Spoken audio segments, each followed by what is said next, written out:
today, gonna be changing the transmission on this baby. Gears are all messed up. Got a spare transmission where I'm going to show you how to change it out real quick. Should be pretty simple. Just need to pull out some stuff, put in some new stuff. Should be fine. Now, so right now we know for a fact the transmission is not working. I pulled the drain on it to see how the fluid is. Bunch of chunks. It's totally bad. So I'm going to disconnect the mid pipe of the exhaust, get that out of the way. I'm going to disconnect the clutch slave cylinder to get that out of the way as well, so we don't have to worry about bleeding it or anything like that. It's just 212. And then the rest of the transmission looks like it's all 14 millimeter. I'm gonna put a jack underneath it, bring it down. Should be fairly simple, but let's get to it. Right under the vehicle to start off, this vehicle does not have a lot of the bracing, as I think the previous owner paid someone to do the 2.5 swap, and then they just didn't care to put anything back. So these are a 14, and then also following the exhaust all the way back to right there, that should be two 14s as well. And that'll take out that entire mid pipe to get out of the way, so that once we drop this down, it won't hit that. So let's do that now.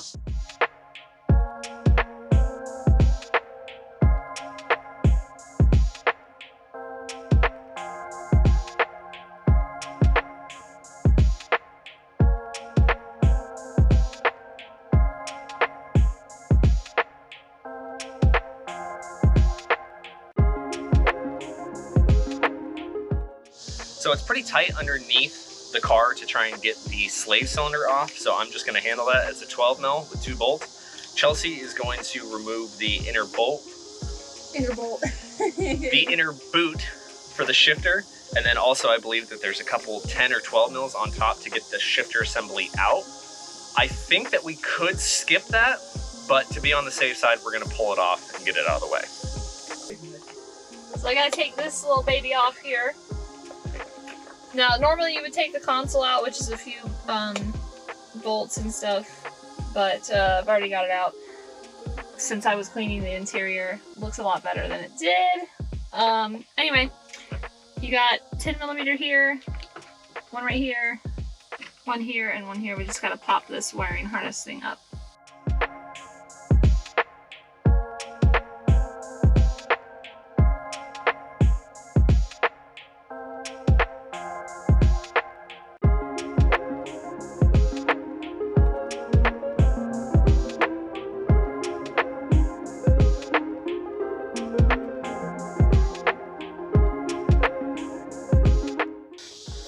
Tyler's just taking off the 210s. 12 mil. 12 millimeters. That's what I said. You misheard me. Oh, sorry. I always do that. When you say 10, I always think you're talking about me. Is there a ground hook to that? Yes, that wire right there. To the slave cylinder? Yep, to the bottom. Huh, interesting. Don't forget to hook that back up. That would suck. So now with that off, I'm gonna climb underneath, brace the transmission with the jack, and I'm gonna start removing 14 millimeters.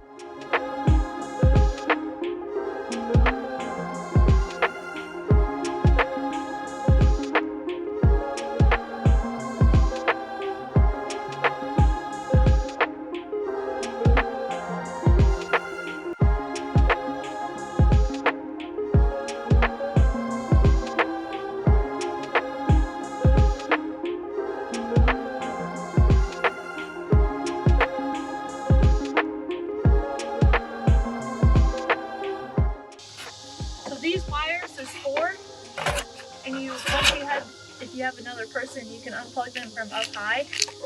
And there's supposed to be a clip that holds that in, but this whole wiring harness looks melted. So, like hard. Like, I may need to do some wiring on this.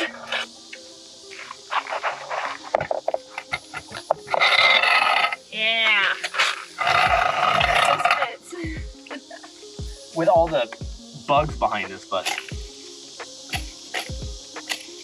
sounds nasty. Yeah. I think we need to get one. That was the noise.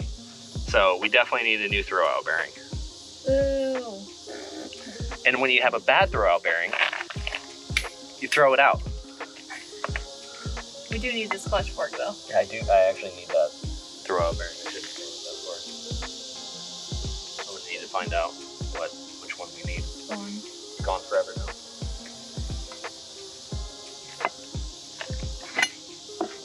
That was difficult. Boop. You put your shifter on, and it won't go into gear. This is a very common thing that happens on these transmissions, and I'm going to show you how to diagnose it and see if that's a simple fix or if the transmission's actually broken. So if you look on the front here, you have kind of what's known as a access plate.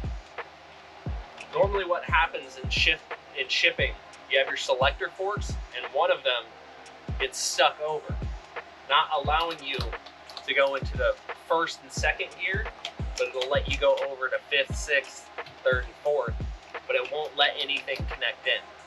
What we're gonna do is we're gonna take off the 8 bolts, inspect into this, and see if that's our issue. So let's put this down. All right. So you wanna have the transmission laying down like this with this panel up. These are just 12mm bolts. And all I'm gonna do is just crack these. And then that'll show us where everything is.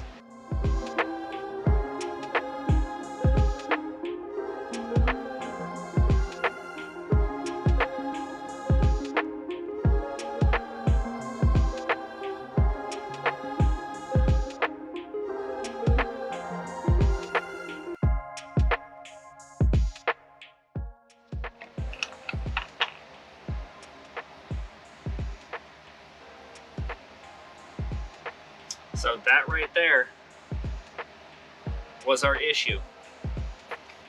Okay, so this is where, these are your selection forks up here. As you can see, it's not straight all the way across. This one is what shifted.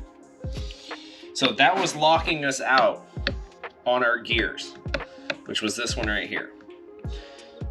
So all we have to do is push this entire one up.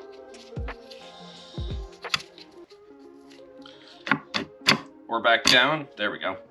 So now that lines up correctly. Now that that's there, we can literally reinstall this right back into the transmission and it should shift perfectly fine. So let's test. Now, just for clarification, I do not have any sealant on this. I am doing this solely for a test, just to make sure that everything works. So I'm making sure that the channel is completely open.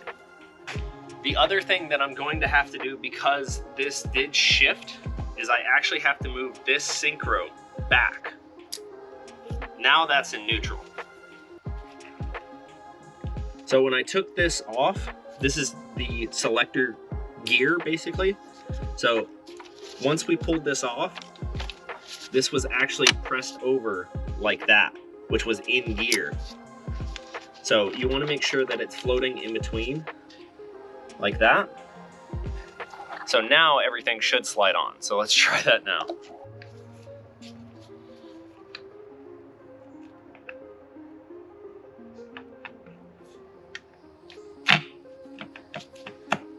Alright, so that's on.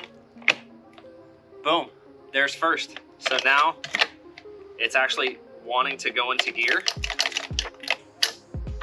Unlike before, to where I couldn't even get it over. So now we have full motion. Reverse lockout in reverse works. So I'm going to take this back off, seal it up, and get this back into the car. So that is exactly how you check to see if that is one of your issues. If you guys have any questions, just comment that down below and we will try and help you guys out. Hope this helped you guys, and see you guys in the next one.